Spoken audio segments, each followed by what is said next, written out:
Meus amados irmãos, que bom estarmos juntos mais uma semana para darmos continuidade aos nossos estudos das lições bíblicas da Escola Dominical. Estamos no último trimestre de 2025. Hoje estudaremos a lição de número 7, intitulada Os Pensamentos, a Arena de Batalha na Vida Cristã. Será que o nosso maior inimigo ou os nossos maiores inimigos estão do lado externo ou do lado interno da nossa mente?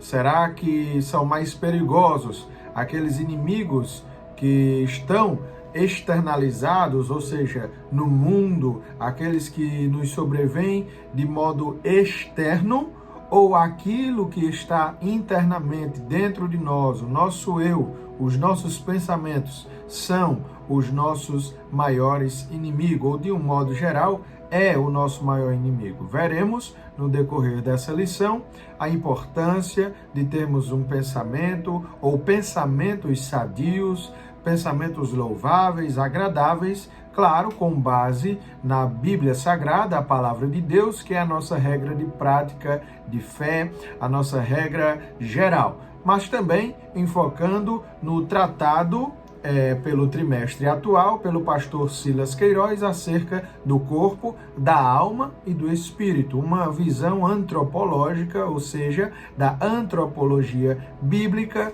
teológica. Antes de darmos início à nossa lição, como é costumeiro, façamos uma oração. Pai, nós te agradecemos pela tua bênção, pela tua graça. Queremos te pedir que o Senhor permaneça conosco, nos dando a tua unção e nos dando sabedoria. Pai Santo, sê conosco, abençoa os meus irmãos que estão comigo aqui neste momento, em nome de Jesus. Amém. Lição 7, os pensamentos, a arena de batalha na vida cristã. O texto áureo encontra-se no texto emblemático presente no Novo Testamento, na carta de Paulo aos Filipenses, que vai tratar exatamente sobre os pensamentos. E assim nos diz Paulo: quanto ao mais, irmãos, tudo o que é verdadeiro, tudo o que é honesto, tudo o que é justo, tudo o que é puro, tudo o que é amável, tudo o que é de boa fama, se há alguma virtude e se há algum louvor, nisso pensai. Filipenses 4:8. A verdade prática afirma: o cristão sábio e prudente preserva sua mente, tornando seus pensamentos obedientes a Cristo. A leitura bíblica está inserida em dois textos distintos, tanto o texto de Filipenses 4, versículos 8 e 9, mas também o texto de 2 aos Coríntios, capítulo 10, do versículo 3 ao 5. E assim nos diz a Bíblia Sagrada, a palavra de Deus. Quanto ao mais, irmãos, tudo que é verdadeiro, tudo que é honesto, tudo que é justo, tudo que é puro, tudo que é amável, tudo que é de boa fama, se há alguma virtude e se há algum louvor, nisso pensai. O que também aprendestes e recebestes e ouvistes e vistes em mim, isso fazei, e o Deus de paz será convosco.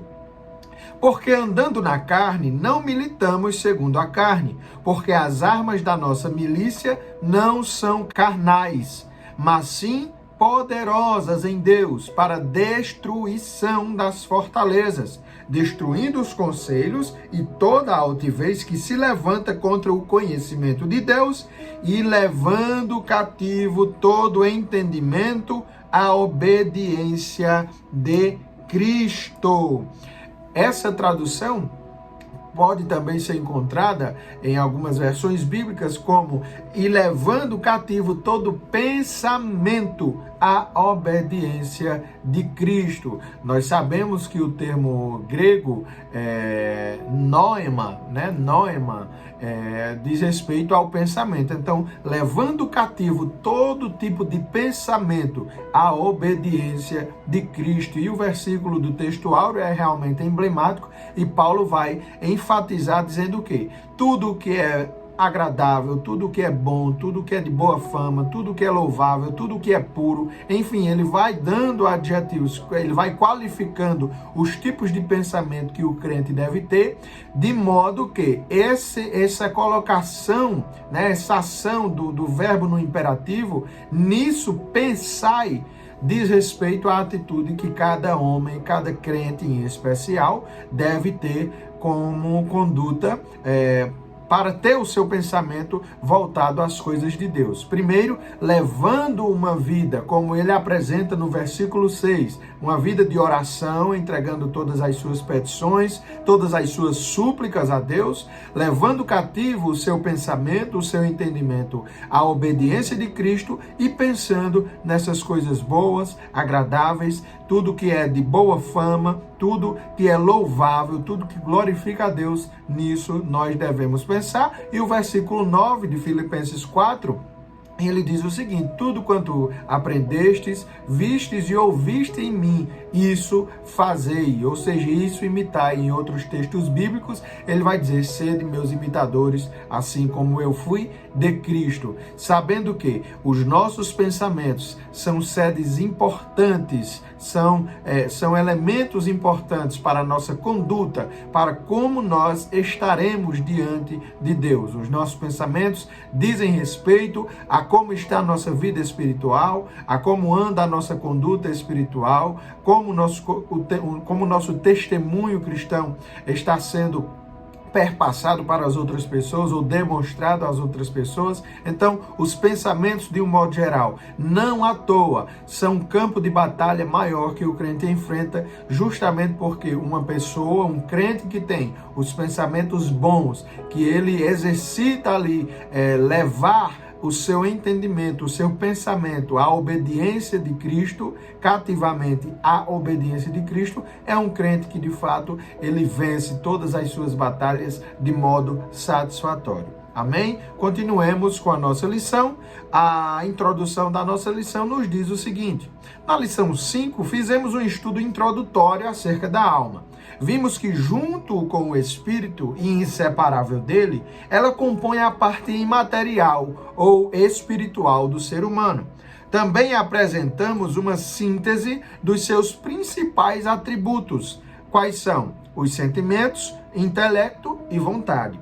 O intelecto é a parte cognitiva, o aspecto racional da alma. Compreende a capacidade de pensar, raciocinar, conhecer, compreender. Nesta lição, estudaremos a respeito dos pensamentos. O tópico 1 da nossa lição vai nos mostrar exatamente uma visão introdutória acerca dos pensamentos. Ponto 1. A experiência de Adão e Eva. Adão e Eva tinham consciência da vontade de Deus. A lei de Deus estava escrita no espírito de Adão e Eva, mas o diabo, o que é a antiga serpente, colocou dúvida, mentiu e fez com que a alma de Eva construísse o pensamento de que seriam como Deus. Dessa forma, a alma quis justificar o desejo de querer ser como Deus e construiu a ideia de que a árvore era boa para se comer e agradável aos interesses da alma. Infelizmente, o desejo da alma de querer ser como Deus os cegou, ao ponto de não raciocinarem de que, para conhecerem também o mal, eles teriam que desobedecer a Deus, pagando um alto e amargo preço. Esse ponto vai tratar exatamente da experiência de Adão e Eva. E alguns irmãos já devem ter percebido que sempre as nossas lições, independente daquelas que trataram sobre o corpo, as lições iniciais, como essas lições agora acerca da alma, e as do espírito também farão menção de Adão e Eva, como sendo os dois primeiros seres humanos criados por Deus ali diretamente, Adão do barro e Eva da costela de Adão. Mas eles serão tratados nas lições, por quê? Porque tendo em vista que o trimestre é um trimestre antropológico, ou seja, que trata do estudo do homem, é quase impossível não relacionar os dois primeiros habitantes da Terra, porque neles estão inseridas, ou estavam, né, tendo em vista que eles já não existem mais, estavam inseridas todas essas características, seja do corpo, seja da alma, seja do espírito. Toda essa visão antropológica estava inserida, né, era inerente a Adão e a Eva. E aí, quando vai tratar acerca dos pensamentos, levando em consideração a lição atual, nós vemos que já neles dois havia essa questão do fato de pensar, né? da consciência, do intelecto em Adão e em Eva. Em especial Eva, que no ato ali, pouco antes da queda, né, de ser suscetível ao pecado,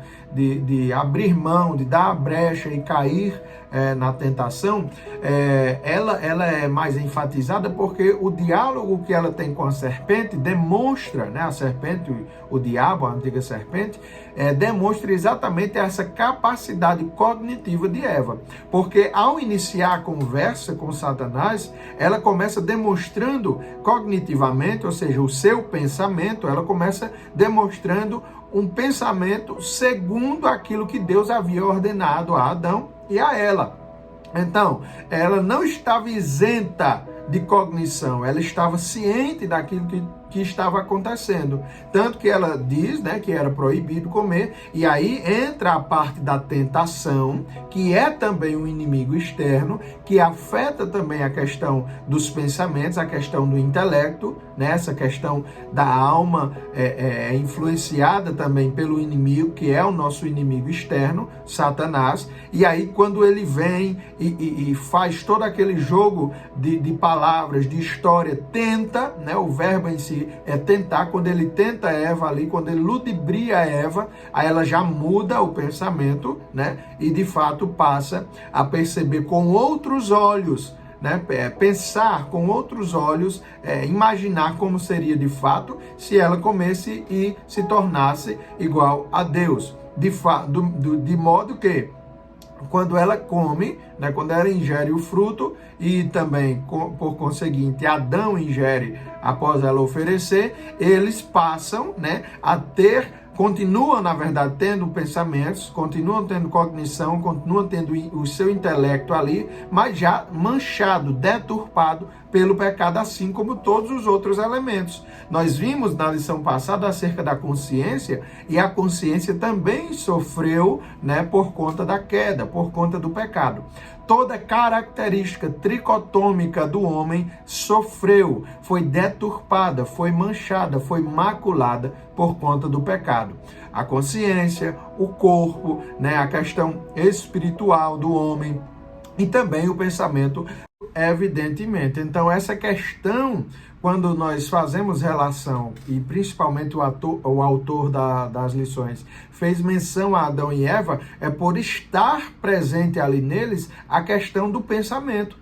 Eles tinham capacidade cognitiva, eles pensavam, o intelecto deles estava ativo, eles tinham capacidade de pensar no que fazer, em como agir, em recusar, mas a desobediência, que foi o pecado ali, a tomada de decisão, né, que eles escolheram desobedecer, pela desobediência esses pensamentos foram modificados. E antes mesmo de cometerem, né, o ato de desobedecer a Deus, a ordenança divina, os seus pensamentos realmente foram deturpados. Eva passou a ter um outro pensamento pouco antes, pouco antes de comer do fruto proibido, né? Porque antes ela tinha um pensamento, foi conversando, foi se deixando levar pela conversa, pela tentação de Satanás, e aí em seguida ela realmente cai. Então, quando aqui o ponto 1 nos diz, infelizmente o desejo da alma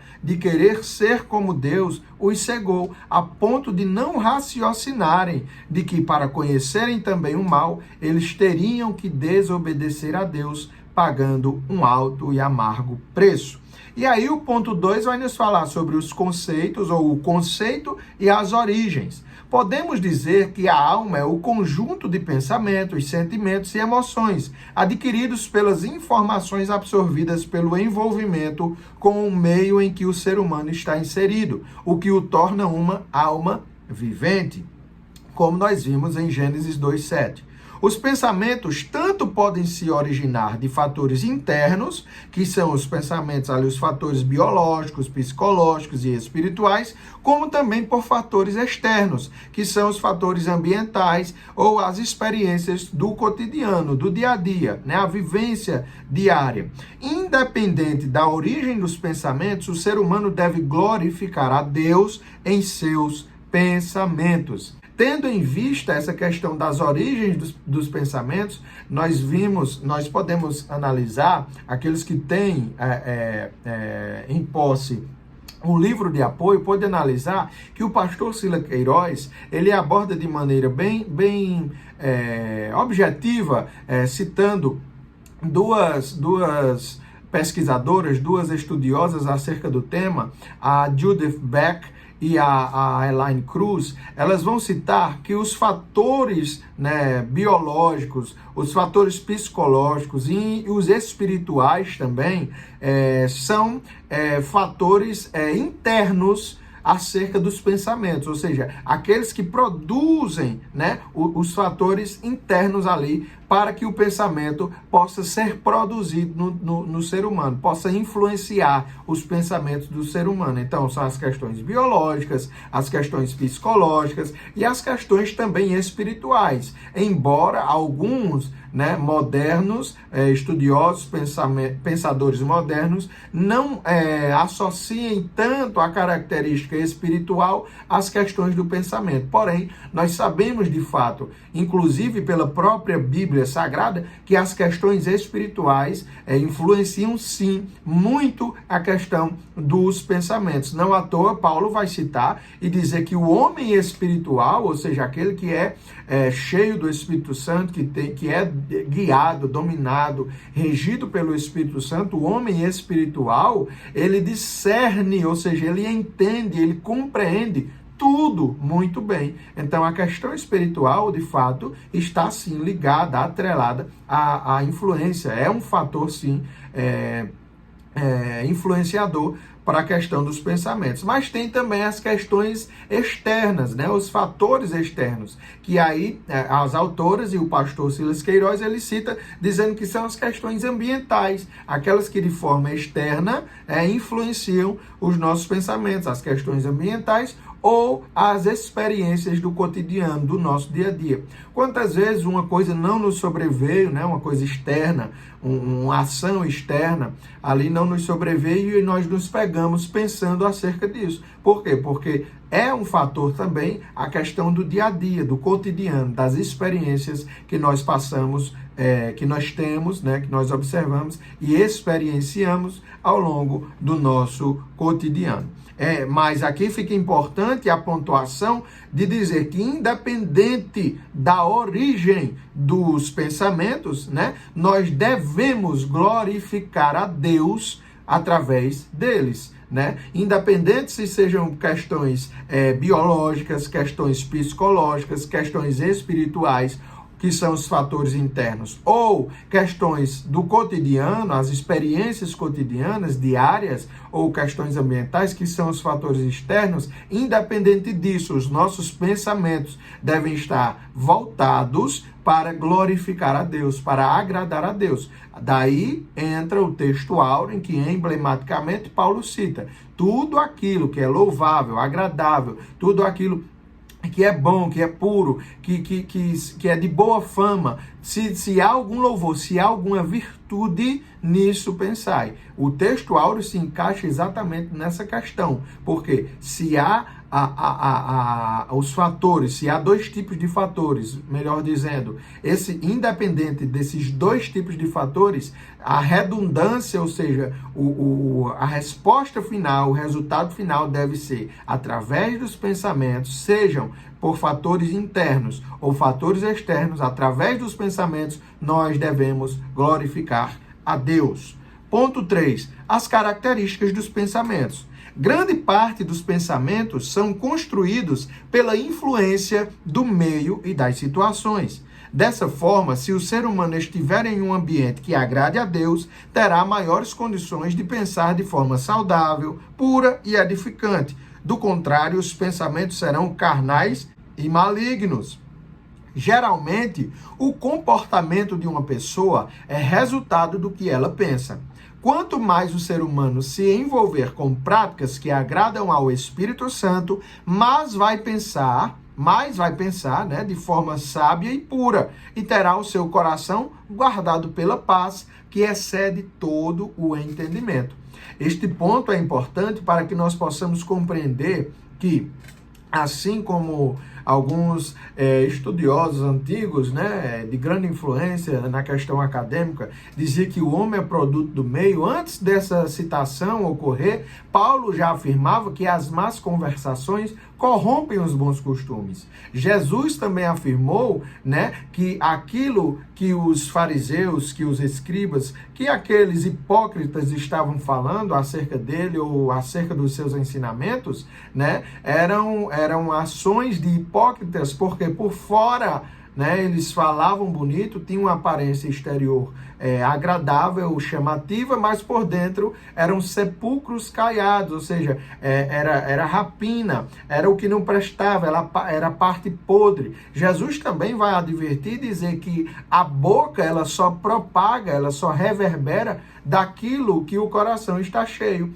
É por isso que às vezes uma pessoa que vive uma vida de mentira, uma vida de engano, ela pode até por um momento, por um tempo, né, por circunstâncias ali do seu dia a dia, ela pode enganar alguém. Mas quando realmente acontece algo em que involuntariamente o ser humano tem a dificuldade, quando está mentindo, de segurar a mentira, esta pessoa vai e se solta, e aí há o espanto. Nossa, mas fulano, mas ciclano agiu tão diferente do que ele era. Não, ali era uma encenação, né? Era algo fictício, né? Era uma mentira. Mas quando há realmente a questão do agir ali involuntariamente, às vezes numa questão de extremo perigo ou de nervos acalorados, aí a pessoa explode. Por quê? Porque ela está só reverberando aquilo que o coração dela está cheio.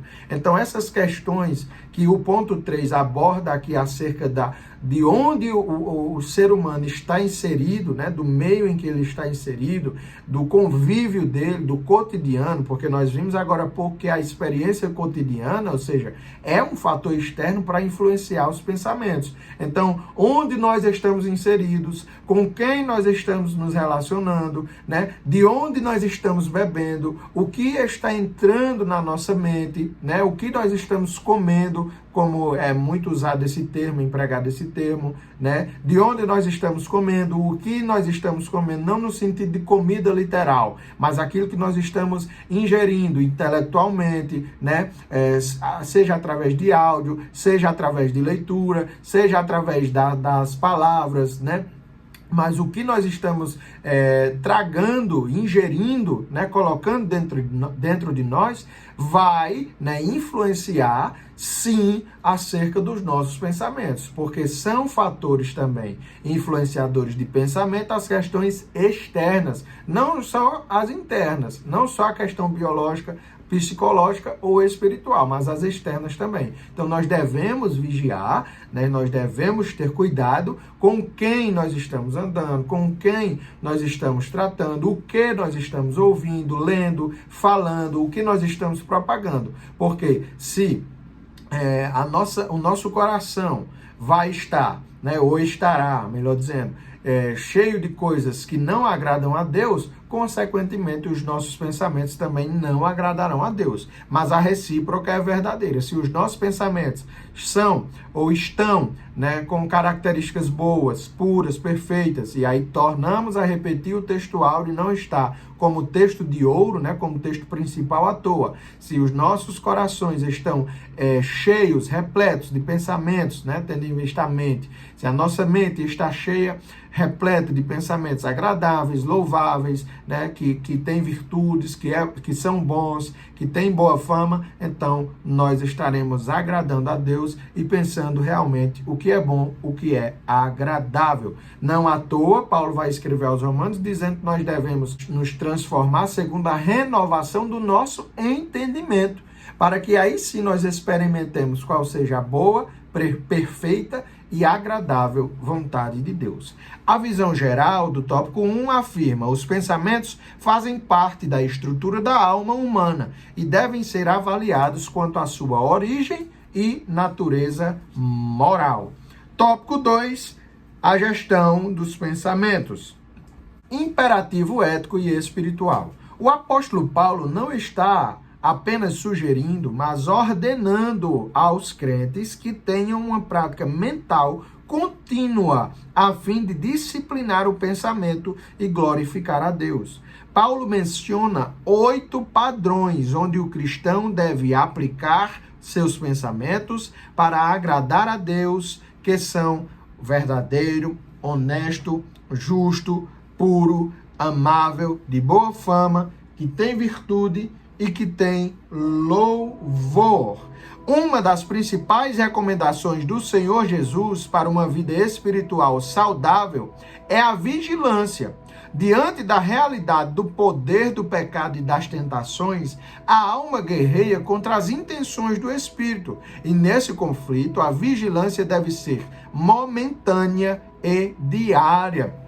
Em todo momento, nós devemos estar vigilantes. Primeiro, porque não sabemos quando virá o Filho do Homem. A Bíblia nos adverte assim, né? Nós devemos vigiar, orar, porque nós não sabemos quando virá o Filho do Homem. Mas nós devemos também vigiar, tendo em vista que os nossos pensamentos são totalmente influenciáveis, né? Eles são suscetíveis a modulações.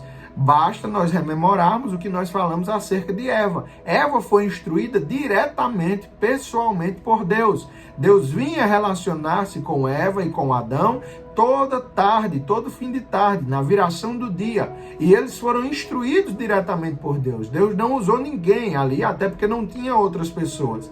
Mas Eva teve o seu pensamento deturpado, né?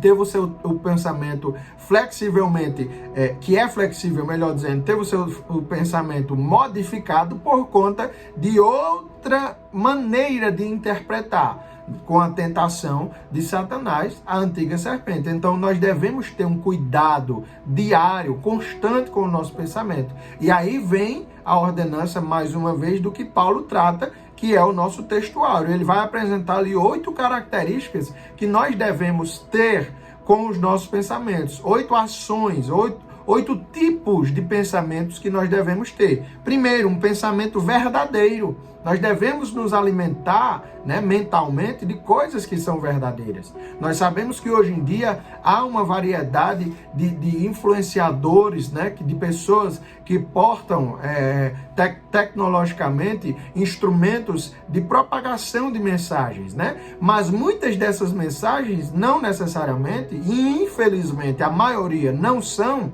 verdadeiras. Então nós devemos ter cuidado com aquilo que nós estamos colocando dentro de nossa mente, né? Com aquilo, como eu falei, com aquilo que nós estamos nos alimentando, porque, ora, se nós nos alimentamos, e aí sim, literalmente, com uma comida estragada, o nosso corpo vai sofrer o dano. Nós vamos ter dores de barriga, nós vamos ter uma infecção estomacal, nós vamos, muitas vezes, né, ter que tomar ali medicamentos continuamente, ou até mesmo, em casos mais graves, ir ao hospital, né? E em casos mais graves ainda, a pessoa morre. Então, se nós ingerimos isso, literalmente, o alimento físico, quanto mais o alimento espiritual. E aquilo que entra na nossa mente, que tem ligação, porque alma e espírito são ligados, né? A parte imaterial do ser humano. Não podemos nos esquecer da temática do trimestre. Então, se nós nos alimentamos de coisas mentirosas, consequentemente, as nossas ações, os nossos pensamentos também terão influência para tender a coisas mentirosas. E aí nós vamos começar a mentir, nós vamos começar a enganar, nós vamos ser enganados mais facilmente também, né? Porque quem mente não é só mentiroso, ele também é enganado, ele não só engana, mas também é enganado.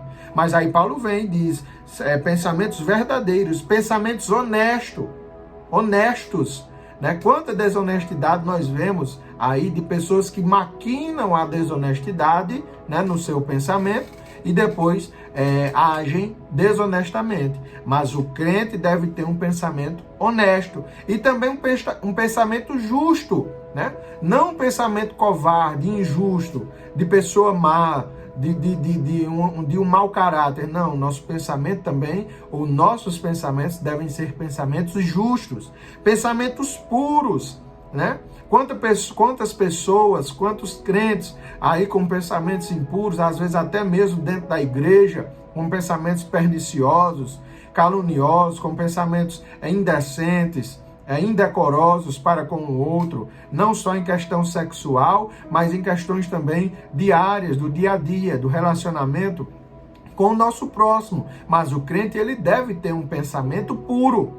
Ele deve exercitar, pensar em coisas puras. E também coisas amáveis, de boa fama, que tem virtude e que tem louvor. Isso tudo Paulo elenca aos Filipenses, quando escreve aos Filipenses, tendo em vista que a carta de Filipenses é uma carta maravilhosa, né? Inclusive é considerada como a carta da alegria, né, como a carta do gozo, por conter ali questões sentimentais, de pensamento, o relacionamento que Paulo tinha para com os crentes de Filipos, mas Paulo vai dizer aqui, nós devemos pensar nesse tipo de coisa.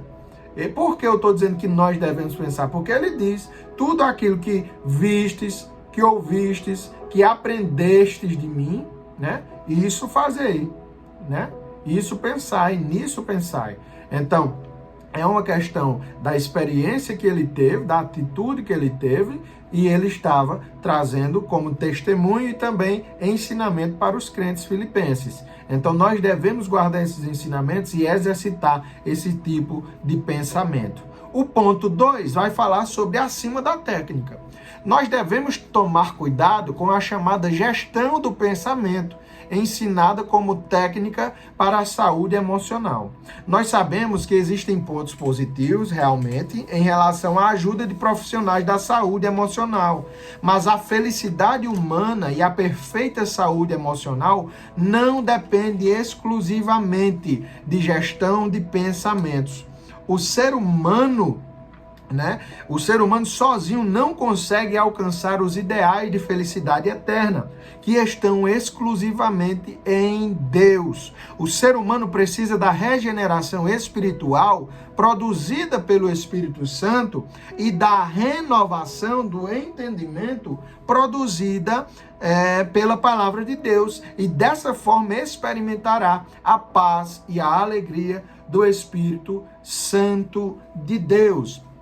Quando nós temos em vista a terapia cognitivo-comportamental, é de grande valia, de fato, para essas questões psicológicas, né? Tem uma grande importância na relação das questões psicológicas, dos tratamentos ali, dos laudos médicos, dos acompanhamentos, enfim, é uma questão importante e louvável até a questão do trabalho exercido pelos profissionais de psicologia, de psiquiatria, né? Os próprios psicanalistas também. Enfim, essa questão da mente, ela tem essa suscetibilidade a discussões e a várias vertentes de interpretações, exatamente por ser algo quase que não tem um consenso direto ali sobre o que sobre como ela age, como ela trabalha.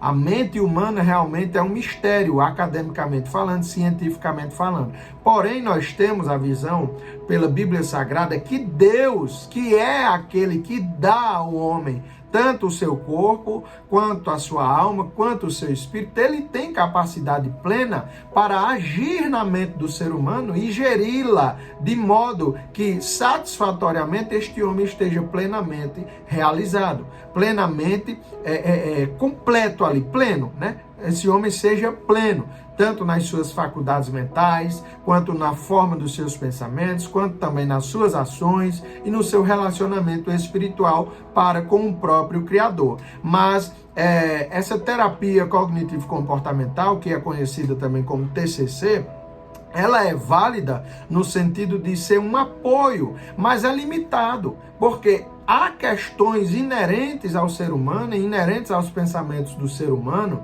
né? Inerentes à mente do homem, que não tem como serem resolvidas pela parte humana. O ser humano, ele é limitado na questão das suas ações quando diz respeito a ele mesmo, né? Nós agimos de forma satisfatória com questões de maquinário, com questões industriais, com questões ali daquilo que o homem cria, claro, pela inteligência que Deus dá a ele. Mas quando trata de questões humanas, seja a área da medicina, seja a área da psicologia, de um modo geral, seja áreas que tratam ali diretamente com o ser humano, há uma limitação, porque nunca se sabe tudo acerca do homem. Porém, a palavra de Deus e o próprio Paulo afirma que o Deus da paz, né, a paz que excede todo o entendimento, ele habitará, ele abundará, ele transformará, né? Ele fará morada,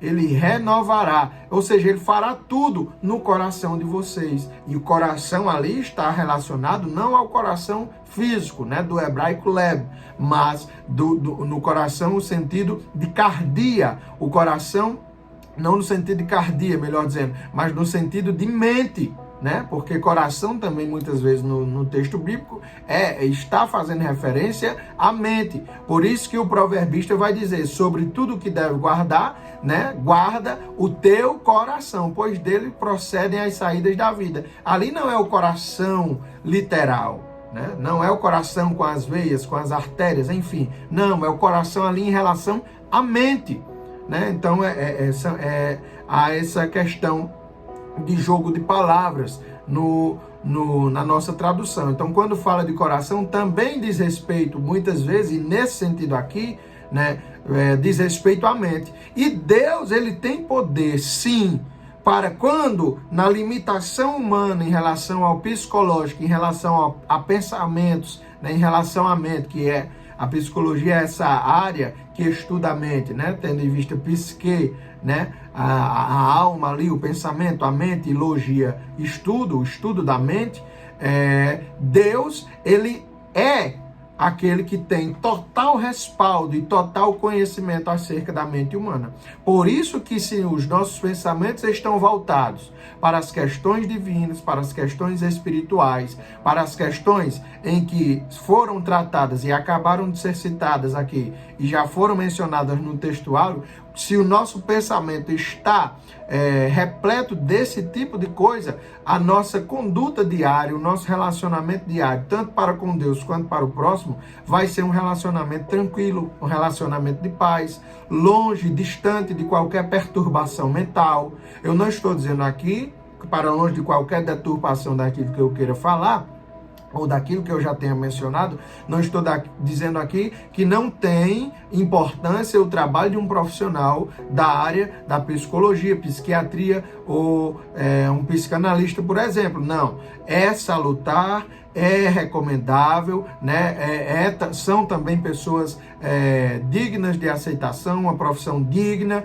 que devem sim ser solicitados quando necessário, mas o ponto aqui é a limitação no trabalho da psicologia, porque nunca terão resposta para as questões inerentes à mente humana, inerentes aos pensamentos humanos. Mas Deus, através da sua soberania, sendo Ele onisciente, sendo Ele todo-poderoso, sendo Ele onipresente, Ele tem poder, capacidade para dar paz, para dar tranquilidade, para dar livramento a todo tipo de opressão mental, opressão psicológica, depressão. Deus, como sendo o criador do homem, sendo doador do corpo, da alma e do espírito, ele tem poder para dar resposta, para solucionar, para responder os casos que nem a medicina, nem a psicologia tem resposta. Amém? Então fica aqui essa ressalva de que acima da técnica,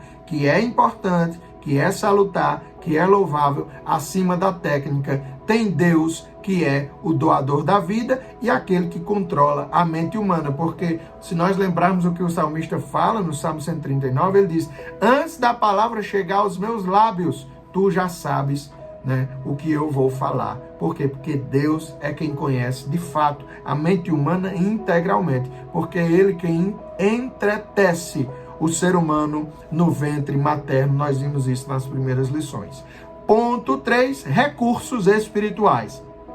A regeneração do Espírito Santo, o seu fruto, a meditação na palavra de Deus, a vigilância, a oração, a fé e a comunhão com os santos são os recursos necessários para que a alma se alie aos interesses do Espírito e o ser humano agrade a Deus, tenha saúde e se torne espiritual e feliz. Quando enchemos nossa mente com a palavra de Deus, conforme Colossenses 3,16, temos condições de confrontar qualquer sentimento de tentação, tristeza, medo, ira, etc.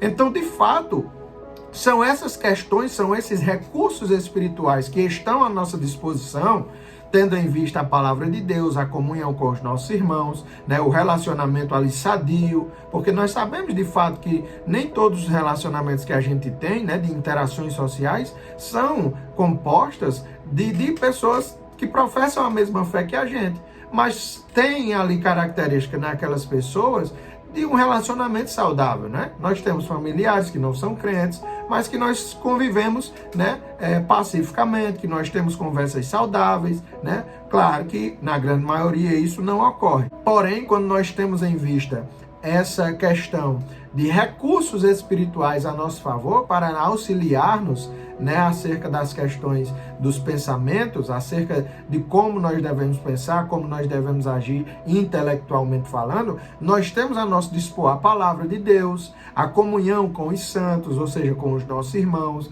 né, a congregação em si, ouvindo a palavra de Deus, sendo instruído, os louvores, né, a própria meditação, a oração, que é o pressuposto por Paulo no versículo 6, antes do versículo 8, Paulo vai dizer que para ter esses pensamentos, né, antes disso ele diz, apresentai as vossas petições e as vossas súplicas com ações de graças, ou seja, ele está dizendo ali, ore.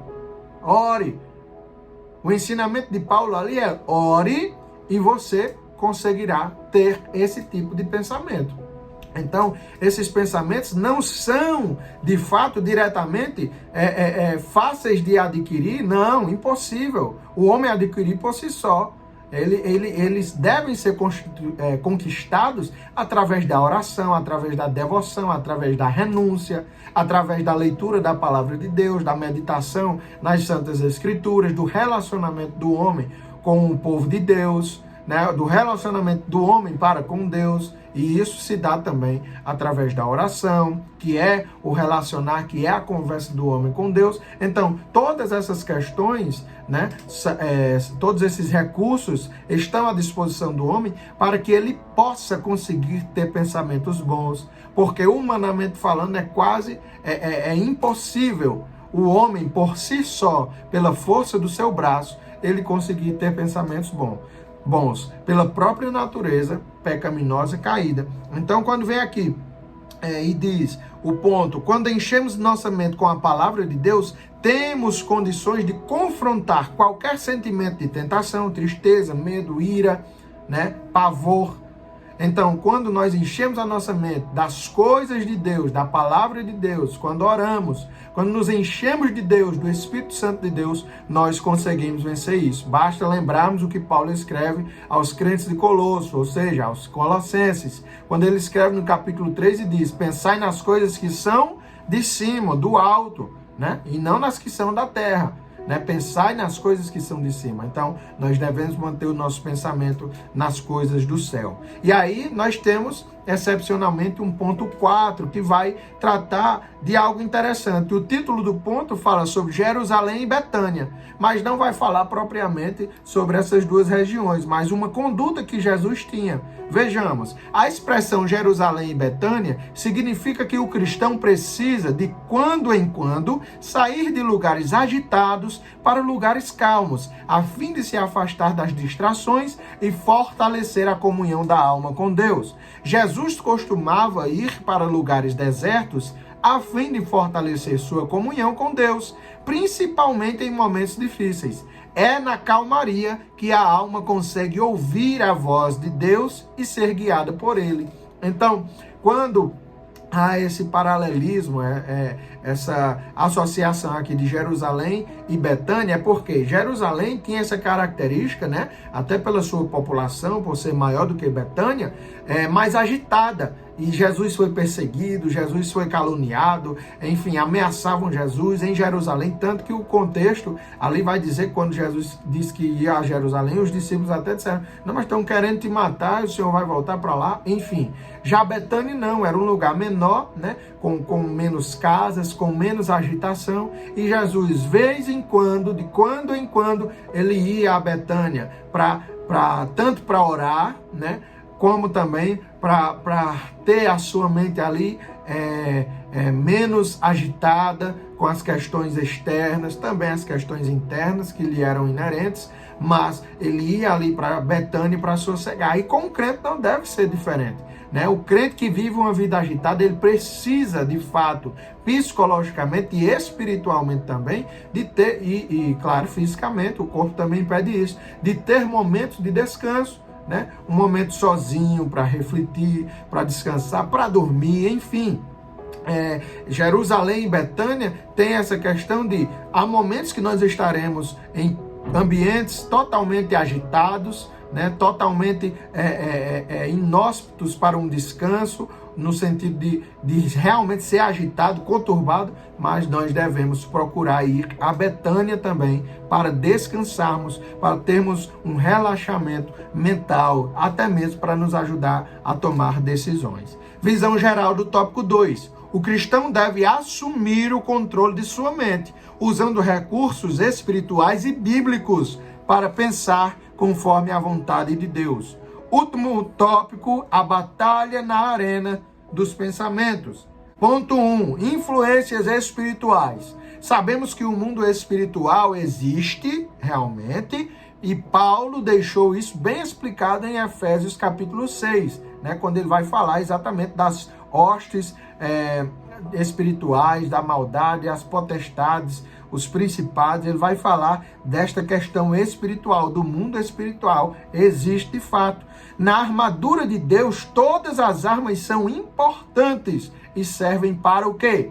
Proteger, tendo em vista que a armadura protegia ali o guerreiro nas suas batalhas, né? Tem a questão da espada, que é uma arma de ataque, mas até a espada serve também para se defender. Dentre as armas espirituais do cristão, destacamos o escudo da fé, o capacete da salvação e a espada do Espírito. Com essas armas, a confiança no agir e a certeza de vida eterna trarão saúde e proteção para o espírito e a alma do ser humano.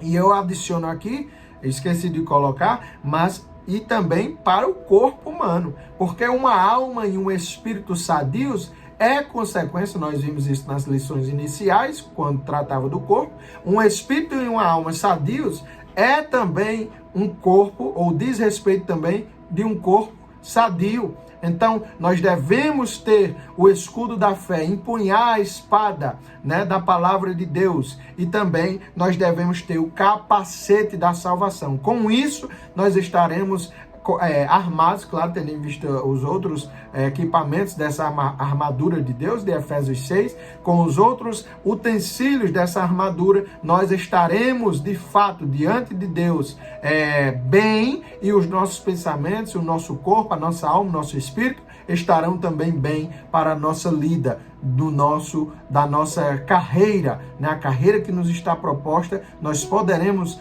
correr, né, nesse caminho, nós poderemos andar nesse caminho de maneira agradável, em paz, com a paz que excede todo entendimento. Ponto 2. Cuidados práticos. Não nutrir pensamentos distorcidos de si mesmo que produzem complexos de inferioridade ou superioridade é algo que o crente deve fazer. Purificar a mente, né, dos maus pensamentos e vigiar contra a mentira e todo tipo de engano, livrar-se da intoxicação, pois o excesso de informações, principalmente das redes sociais que nós vemos hoje em dia, produz fadiga, exaustão e ansiedade. Focar a mente no que edifica ou que pelo menos instrui você em algo, né? Construir relacionamentos saudáveis, porque contendas verbais geram pensamentos aflitivos e perturbam a mente do ser humano, o que dificulta ali ele ter paz interior e dificulta também a questão do discernimento espiritual. Esses cuidados práticos nós devemos levar em consideração todos os dias de nossa vida, em todos os momentos. Saber com quem nós estamos relacionando, saber como se relacionar, aquilo que nós estamos ingerindo, principalmente pelas questões das redes sociais. Nós sabemos que a maldade, que o perigo há desde sempre, mas ultimamente nós estamos vendo aí perspectivas de jornais, de informações, de informativos, sejam eles na mídia antiga, de forma antiga, televisão ou rádio, ou nas redes sociais atualmente, celular, enfim, Instagram, YouTube. Nós vemos uma enxurrada de notícias ruins, né, de coisas tristes que acontecem, e aí a nossa mente, o nosso pensamento vai sendo cheio dessa enxurrada, e quando nós vemos, nós estamos abatidos, nós estamos tristes. Não estou dizendo que nós não devemos buscar, né, ter o conhecimento do que acontece no nosso dia, não. No nosso dia a dia, melhor dizendo. Não, nós devemos sim, de fato, estar atualizados acerca dessas questões. Mas nós devemos ter cuidado, porque isso em demasia impacta a maneira com que nós pensamos, né? Então, não nutrir pensamento distorcido de si mesmo é uma questão, uma prática que o cristão deve eliminar, né? Complexo de inferioridade, eu não presto, isso e aquilo outro. Nós devemos ter pensamentos que pela palavra de Deus, por si só, nós temos influência de pensarmos bem de nós mesmos. Em Cristo nós somos mais que vencedores. Olha que versículo maravilhoso. Em Cristo nós somos mais que vencedores. Então, são características, são ações, são cuidados práticos que nós devemos exercitar, né? Purificar a nossa mente, livrar da intoxicação dessas redes sociais, focar a mente no que edifica, né? Não em coisas supérfluas, banais, que não nos trarão proveito, né? Ler um livro é muito melhor do que ficar 4, 6 horas no celular. Claro que tem essas questões também e não é pecado você mexer no celular. Mas às vezes você está vendo coisas que não influenciam, que não edificam, que não instruem no mínimo, né? Minimamente falando. Então são cuidados práticos que nós devemos ter. A visão geral do tópico 3 afirma: a mente é um campo de batalha espiritual que exige vigilância, pureza e ações práticas para preservar a saúde mental e espiritual. Concluindo mais uma lição, a lição de número 7, o autor pastor Silas Queiroz nos diz o seguinte: para um viver equilibrado, com quietude e paz na alma, devemos deixar que o Senhor nos transforme pela constante renovação da nossa mente. Somente assim viveremos em sintonia com a sua vontade. Maravilha, meus queridos irmãos, que bom, nós concluímos mais uma lição bíblica da Escola Dominical. Essa lição será estudada agora no próximo domingo e eu convido desde já você que não é inscrito no canal para inscrever-se, para curtir, comentar, compartilhar esse vídeo e nos ajudar a chegarmos o mais breve possível em 500 inscritos. Nós estamos aqui inicialmente, um canal inicial, mas que nós estamos no intuito de propagar a palavra de Deus, trazendo aqui vídeos subsidiários às lições bíblicas e com projetos aí para futuramente outras questões inerentes ou relacionadas à Bíblia Sagrada. Eu agradeço a sua presença comigo até aqui, convido para na próxima semana estarmos juntos estudando a lição de número 8. Estamos já caminhando para o final dessa revista do último trimestre de 2025. Que Deus em Cristo Jesus vos abençoe e a paz do Senhor Jesus.